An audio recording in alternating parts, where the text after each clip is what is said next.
মা, তুমি তো বলেছিলে ফিরবে। সকালে ছোট শহরের রাস্তায়, শহরে হালকা কুয়াশা, রাস্তা ভেজা। 12 বছরের সায়ন স্কুল ব্যাগ কাঁধে নিয়ে দাঁড়িয়ে আছে টিনের দোকানের সামনে। সে বারবার ঘড়ি দেখে। মা আজও দেরি করছে। সায়নের মা কাজের মহিলা, 3 ঘরে কাজ করেন, সকালেই বের হন।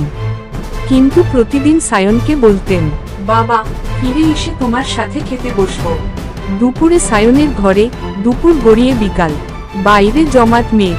সায়ন মায়ের জন্য খাবার গরম করে রেখেছে, কিন্তু সময় পার হয়, ঘড়ির কাঁটা থামে না, মা ফেরে না।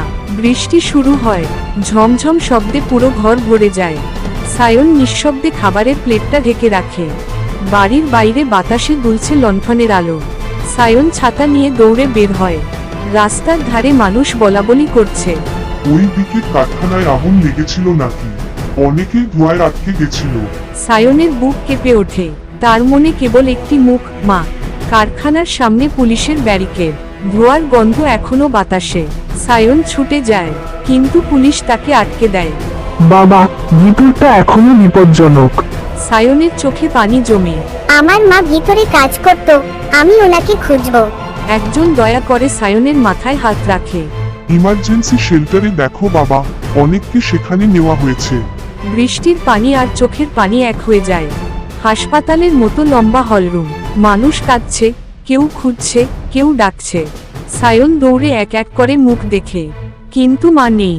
এক কোণে গিয়ে বসে সে ব্যাগ থেকে মায়ের জন্য রাখা লুচি ডিম পোড়া বের করে। বৃষ্টির পানি ফেলতে ফেলতে খোলাটা ভিজে গেছে। সায়ন আস্তে ফিসফিস করে, মা, তুমি তো প্রতিদিন কথা দাও ফিরবে, আজ কোথায়? মা সায়নকে মাথায় হাত রেখে বলছে, আমি যেখানে থাকি না কেন, যত ক্লান্ত হই না কেন, তোমার কাছে না ফিরে থাকা আমার পক্ষে সম্ভব না রে বাবা। গভীর রাতে দরজা খুলে নার্স বের হয়। যারা আহতদের আত্মীয়, একে একে ভেতরে আসুন। সায়ন উঠে দাঁড়ায়, তার পা কাঁপছে। সে ভেতরে যায়, বিছানা ধরে রাখা সাদা পর্দাগুলো এক এক করে পেরোয়। হঠাৎ একটা বিছানায় শুয়ে থাকা পরিচিত চুল।